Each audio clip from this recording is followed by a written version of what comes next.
Hello guys, അപ്പോൾ ഇന്നത്തെ video എന്നത് നമ്മുടെ നറൂട്ടോ സീരീസിലെ സാസുകെ ഉച്ചിയെ കുറിച്ചാണ് നോക്കാൻ പോകുന്നത്. നറൂട്ടോ സീരീസിൽ എത്രത്തോളം ഇമ്പോർട്ടന്റ് ആയ ക്യാരക്ടർ ആണെന്നും സാസുകയുടെ മറ്റ് പവേഴ്സ് ആൻഡ് എബിലിറ്റീസ് എന്തൊക്കെയാണെന്ന് നമുക്ക് ഈ ഒരു വീഡിയോയിലൂടെ നോക്കാം. വീഡിയോ ലൈക്ക് ചെയ്യാത്ത കൂട്ടുകാർ ഒന്ന് ലൈക്ക് ചെയ്തേക്ക്. അപ്പോൾ ഒട്ടും തന്നെ സമയം കളയാതെ ഡയറക്റ്റ് വീഡിയോയിലേക്ക് പോകാം.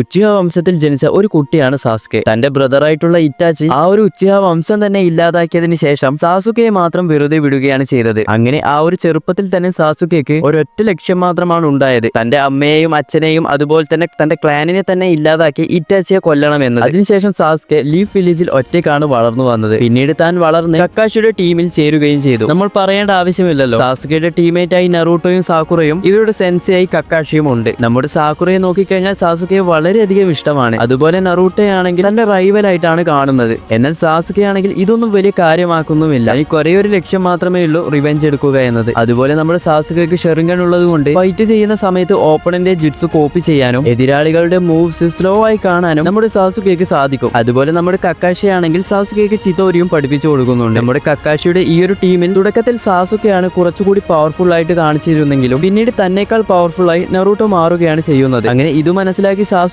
ലീഫ് വില്ലേജ് വിട്ട് പുറത്തുപോയി നമ്മുടെ ഒറോച്ചിമാറുവിന്റെ അടുത്ത് എത്തുകയാണ്. ഒറോച്ചിമാറുവിന്റെ അടുത്തെത്തി അവിടെ നിന്നും പല ടെക്നിക്കും ജുട്സും ഒക്കെ പഠിച്ചെടുക്കുന്നു. ഈ സമയമാണ് ഇപ്പോഴത്തെ ടീം 7, അതായത് നമ്മുടെ നറൂട്ടോ, സാക്കുറ, സായി ഇവർ 3 പേരും ചേർന്ന് സാസുകയെ റെസ്ക്യൂ ചെയ്ത് ലീഫ് വില്ലേജിൽ കൊണ്ടുവരാൻ വേണ്ടി ശ്രമിക്കുന്നു. അങ്ങനെ ഇവർ സാസുകയെ കാണുന്ന സമയത്താണ് ഇവരും ഷോക്കായി പോകുന്നു. ഇപ്പോൾ സാസുകെ ഒറോച്ചിമാറുവിന്റെ കയ്യിൽ നിന്നും ട്രെയിനിങ് ചെയ്ത് വളരെയധികം പവർഫുൾ ആയിട്ടാണ് ഉള്ളത്. അതുപോലെ നമ്മുടെ ഒറോച്ചിമാറുവിന്റെ കേഴ്സ് മാർക്ക് യൂസ് ചെയ്യാൻ നമ്മുടെ സാസുകയ്ക്ക് സാധിക്കും. ഇത് ആദ്യമൊക്കെ യൂസ് ചെയ്യുന്ന സമയത്ത് സാസുകയ്ക്ക് അത് താങ്ങാൻ സാധിക്കുന്നുണ്ടായിരുന്നു. എന്നാൽ ഇപ്പോൾ സാസുകയ്ക്ക് ഈ ഒരു കേഴ്സ് മാർക്ക് വെച്ച് ഈസി ആയിട്ട് ട്രാൻസ്ഫോം ആവാനും സാധിക്കും. അങ്ങനെ ഒരു ഘട്ടത്തിൽ എത്തിയപ്പോഴേക്കും നമ്മുടെ സാസുകെ ഒറോച്ചിമാറുവിനെ തന്നെ ഡിഫീറ്റ് ചെയ്യുന്നുണ്ട്. ഈ ഒരു സമയം ആവുമ്പോഴേക്കും സാസുകയുടെ ക്യാരക്ടർ വല്ലാതെ അങ്ങ് മാറിപ്പോയിട്ടുണ്ടാകും. ഒരു ഈവിൾ ആയിട്ടുള്ള വില്ലൻ ക്യാരക്ടറായി നമ്മുടെ സാസുകെ മാറുകയാണ് ചെയ്യുന്നത്. അങ്ങനെ ഒറോച്ചിമാറു ഡിഫീറ്റ് ചെയ്തതിന് ശേഷം സാസുകെ തനിക്ക് വേണ്ടി തന്നെ ഒരു സ്ക്വാഡ് ക്രിയേറ്റ് ചെയ്യുന്നു. അങ്ങനെ സാസുകെ ഒരുപാട് പരിശ്രമിച്ച് അവസാനം അവൻ ലക്ഷ്യത്തിന്റെ അടുത്ത് എത്തുന്നു, അതായത് ഇറ്റാച്ചിയെ കൊല്ലുക എന്ന ആ ഒരൊറ്റ ലക്ഷ്യം മാത്രം. അങ്ങനെ സാസുകെ അവസാനം ഇറ്റാച്ചിയുടെ അടുത്തെത്തി ഇറ്റാച്ചി വാസസ് സാസുകെ എന്ന ഫൈറ്റ് നടക്കുന്നു. ഇവരുടെ നേർക്കുനേരുള്ള ഈ ഒരു ഫൈറ്റിൽ അവസാനം നമ്മുടെ സാസുകെ ജയിക്കുകയും ചെയ്യുന്നു. നറൂട്ടോ സീരീസിൽ തന്നെ ബെസ്റ്റ് ഫൈറ്റ് എടുത്തു നോക്കിക്കഴിഞ്ഞാൽ ഇതിലൊന്ന് ഇതും നമുക്ക് ഉൾപ്പെടുത്താൻ സാധിക്കും. അങ്ങനെ സാസുകെ ഇറ്റാച്ചിയൊക്കെ ഡിഫീറ്റ് ചെയ്തതിന് ശേഷമാണ് ഒബീറ്റോ യഥാർത്ഥത്തിൽ എന്താണ് സംഭവിച്ചത്, എന്താണ് സത്യം തുടങ്ങിയ കാര്യങ്ങളൊക്കെ സാസുകെക്ക് പറഞ്ഞു കൊടുക്കുന്നു. അതിനുശേഷമാണ് ഇറ്റാച്ചി മരിച്ചതോർത്ത് നമ്മുടെ സാസുകെക്ക് മാങ്കിക്കു ഷെർഗൻ കിട്ടുന്നത്. എന്നാൽ ഈ ഒരു സത്യാവസ്ഥ അറിഞ്ഞതിന് ശേഷം സാസുകെ പഴയതുപോലെ മാറുമെന്ന് വിചാരിച്ചു കഴിഞ്ഞാൽ സാസുകെ ലീഫ് വില്ലേജിനെ തന്നെ ഇല്ലാതാക്കാൻ വേണ്ടി തീരുമാനിക്കുന്നു. ഇപ്പോൾ സാസുകയുടെ ക്യാരക്ടർ നോക്കിക്കഴിഞ്ഞാൽ ഒരു പ്യൂർ വില്ലനായി എന്ന് വേണമെങ്കിൽ പറയാം. കാണുന്ന നമുക്ക് തന്നെ ഒരു വെറുപ്പ് വരാൻ വേണ്ടി തുടങ്ങും. എന്നാൽ അതിനുശേഷം നമ്മുടെ സാസുകെ ആ ഒരു ഡാൻസോയെ അങ്ങ് തീർത്ത സമയത്ത് എന്തെന്നില്ലാത്തൊരു സന്തോഷം എല്ലാവർക്കും കിട്ടിയിരുന്നു. അത് കഴിഞ്ഞ് അവിടെ ടീം 7 വന്ന സമയത്ത് നമ്മുടെ സാസുകെ സാക്കുറയെ തന്നെ കൊല്ലാൻ വേണ്ടി നോക്കുന്നുണ്ട്. അവിടെ കക്കാഷി വന്ന് രക്ഷിച്ചില്ലെങ്കിൽ സാക്കുറയുടെ കാര്യത്തിലും ഏകദേശം ഒരു തീരുമാനമായേനെ. അതിനുശേഷമാണ് റീആനിമേറ്റഡ് ആയി വന്ന ഇറ്റാച്ചിയെ നമ്മുടെ സാസുകെ കാണുകയും ഇവർ രണ്ടുപേരും ചേർന്ന് കബൂട്ടയെ ഡിഫീറ്റ് ചെയ്യുന്നതും അവസാനം ഇറ്റാച്ചി പോകുന്നതും കുറച്ച് ഇമോഷണൽ ആക്കുകയൊക്കെ ചെയ്തു. അങ്ങനെ ഇതൊക്കെ കഴിഞ്ഞതിന് ശേഷം നമ്മുടെ സാസുകെ ഒരു വിധത്തിൽ ലീഫ് വില്ലേജിനെ തന്നെ രക്ഷിക്കാൻ വേണ്ടി നമ്മുടെ നറൂട്ടോയുടെ കൂടെ തന്നെ നിൽക്കും. അങ്ങനെ ആ ഒരു വാർ കഴിഞ്ഞതിന് ശേഷമാണ് അവസാനം നറൂട്ടോയും സാസുകയും തമ്മിലുള്ള ഒരു ഫൈറ്റ് നടക്കുന്നത്. ആ ഒരു ഫൈറ്റിലാണെങ്കിൽ സാസുകയ്ക്ക് തന്റെ തെറ്റുകളൊക്കെ മനസ്സിലാക്കി പഴയതുപോലെ പുതിയ ഒരാളായി മാറുന്നു. ഈ ഒരു ഫൈറ്റിന്റെ അവസാനമാണെങ്കിൽ നമ്മുടെ സാസുകയ്ക്ക് തന്റെ തെറ്റുകളൊക്കെ മനസ്സിലാക്കി പുതിയൊരു ക്യാരക്ടറായി മാറുന്നു. ഇപ്പോൾ ബൊറൂട്ടോ സീരീസ് നോക്കിക്കഴിഞ്ഞാൽ ഒരു സമയത്ത് ലീഫ് വില്ലേജ് തന്നെ ഡിസ്ട്രോയ് ചെയ്യാൻ തീരുമാനിച്ച നമ്മുടെ സാസുകെ ഇപ്പോൾ ഷാഡോ ഹൊക്കാഗെയായി ഈ ഒരു വില്ലേജിനെ സംരക്ഷിക്കുകയാണ് ചെയ്യുന്നത്. എന്തിനെന്ന് പറയാൻ വൈഫായിട്ടുള്ള സാക്കുറയും മകളായിട്ടുള്ള സറാഡയുടെ കൂടെയും ടൈം സ്പെൻഡ് ചെയ്യാതെ എപ്പോഴും തന്റെ വില്ലേജിനെ പ്രൊട്ടക്ട് ചെയ്യാൻ വേണ്ടിയാണ് നമ്മുടെ സാസുകെ ശ്രമിക്കുക. അതുപോലെ തന്നെ നമ്മുടെ ബൊറൂട്ടോ സീരീസിൽ ഇപ്പോൾ ബൊറൂട്ടോ ജീവനോട് ഇരിക്കാൻ കാരണം തന്നെ നമ്മുടെ സാസുകെയാണ്. പല തവണ സാസുകെ നമ്മുടെ ബൊറൂട്ടോയെ രക്ഷിക്കുന്നുണ്ട്. അതുകൂടാതെ നമ്മുടെ ബൊറൂട്ടോയ്ക്ക് നറൂട്ടോയേക്കാൾ സാസുകെ പോലെ ആകണം എന്നാണ് തന്റെ ആഗ്രഹം. ഈ ഒരു വിഷയം നമ്മുടെ സാസുകയോട് പറയുന്ന സമയത്ത് സാസുകെ പറയുന്നത് എന്താണെന്ന് വെച്ച് കഴിഞ്ഞാൽ നമ്മുടെ നറൂട്ടോ സാസുകയെ നേർവഴിക്ക് കൊണ്ടുവരാൻ ശ്രമിക്കുന്നത് കൂടാതെ ഈ ഒരു ഷിനോബി വേൾഡിനെ തന്നെ മാറ്റിയത് നമ്മുടെ നറൂട്ടോ ആണ്. അതുപോലെ തന്നെ നമ്മുടെ ബൊറൂട്ടോയും സാസുകയും തമ്മിലുള്ള ആ ഒരു ബോണ്ട് നോക്കിക്കഴിഞ്ഞാൽ നമ്മുടെ ഡ്രാഗൺ ബോൾ സിയിലുള്ള പിക്കിളും ഗോഹാനും എങ്ങനെയാണോ അതുപോലെയാണ് ഇവിടെ കാണിച്ചു വെച്ചിട്ടുള്ളത്. ഇത് ഞാൻ പറഞ്ഞതല്ല, ഒരു ഇന്റർവ്യൂവിൽ ഇക്കിമോട്ടോ തന്നെ പറഞ്ഞിട്ടുള്ള ഒരു കാര്യമാണ്. പിന്നീട് നമ്മുടെ സാസുകെ ആണെങ്കിൽ ഒട്ടുട്സുക്കി ക്ലാനിലുള്ള കാര്യങ്ങളൊക്കെ റിസർച്ച് ചെയ്യുന്നതും പല വിഷയങ്ങൾ ചെയ്തതുമാണ് നമ്മുടെ ബൊറൂട്ടോ സീരീസിൽ പിന്നീട് കാണിച്ചു തന്നത്. ഞാൻ ബൊറൂട്ടോ സീരീസ് മുഴുവനായും കാണാത്തത് കൊണ്ട് ഇതിനുശേഷം എന്താണ് നടക്കുന്നതെന്ന് എനിക്ക് വലിയ ഐഡിയ ഇല്ല. എന്നാൽ നമ്മുടെ ബൊറൂട്ടോ സീരീസിലും സാസുകെ ഒരു ഇമ്പോർട്ടന്റ് ആയ ക്യാരക്ടർ എന്ന രീതിയിലാണ് ഇവിടെ കാണിച്ചു തന്നത്. ഇനി നമ്മുടെ സാസുകയുടെ പവേഴ്സ് ഒക്കെ നോക്കിക്കഴിഞ്ഞാൽ ഉച്ചിയ ക്ലാനിലുള്ള ഒരാളായത് കൊണ്ട് തന്നെ ഷെറിംഗൺ ഉണ്ട്. ഈ ഒരു ഷെറിംഗൺ വെച്ച് റോക്ലിയുടെ മൂവ്സ് ഒക്കെ കോപ്പി ചെയ്യുന്നതും തുടങ്ങിയ കാര്യങ്ങളൊക്കെ നമ്മൾ കണ്ടതാണ്. അതുപോലെ തന്നെ മാങ്കിക്യൂ ഷെറിംഗൺ നോക്കിക്കഴിഞ്ഞാൽ അമത്തറസ് ഒക്കെ യൂസ് ചെയ്യാനും സാധിക്കും. എന്നാൽ ഈ ഒരു അമത്തറസ് യൂസ് ചെയ്യുന്ന സമയത്ത് സാസുകയുടെ കണ്ണ് പതിയെ ബ്ലൈൻഡ് ആവാൻ വേണ്ടി തുടങ്ങുകയും ചെയ്യുന്നുണ്ട്. ഈ സമയത്താണ് ഇറ്റാച്ചിയുടെ ഷെറിംഗൺ വെച്ച് ഇറ്റേണൽ മാങ്കിക്യൂ ഷെറിംഗൺ ആയി മാറ്റുന്നു. ഈ ഒരു മാങ്കിക്യൂ ഷെറിംഗൺ ഉള്ളത് കൊണ്ട് തന്നെ സാസുകയ്ക്ക് സുസന്നയും ക്രിയേറ്റ് ചെയ്യാൻ സാധിക്കും. അതുപോലെ തന്നെ സീരീസിൽ മറ്റു സുസന്നയേക്കാൾ സാസുകയുടെ സുസന്നോ ആണ് കുറച്ചും കൂടി പവർഫുൾ ആയിട്ട് എനിക്ക് തോന്നിയത്. പിന്നീട് ഫോർത്ത് ഗ്രേഡ് നിഞ്ച ബാറിൽ നമ്മുടെ ഹോഗറോമയുടെ ചാക്രയിൽ സാസുകയ്ക്ക് റിനിഗണും കിട്ടുന്നുണ്ട്. ഇത് ഫൈറ്റ് ചെയ്യുന്ന സമയത്ത് സാസുകയ്ക്ക് വലിയൊരു അഡ്വാൻറ്റേജും കൂടിയാണ്. പിന്നീട് നമ്മുടെ ഒറോച്ചിമാറുടെ കേഴ്സ് മാർക്കും നമ്മുടെ ചിത്തോരിയും നേരത്തെ പറഞ്ഞ സംഭവമാണ്. അപ്പോൾ സാസുകയെ പറ്റി ഇത്രയൊക്കെ കാര്യങ്ങളാണ് എനിക്ക് പറയാനുള്ളത്. സാസ്കെ ഫാൻസ് ഈ ഒരു വീഡിയോ ഒന്ന് ലൈക്ക് ചെയ്തേക്ക്. അപ്പോൾ അടുത്തൊരു വീഡിയോയുമായി പിന്നെ വരാം.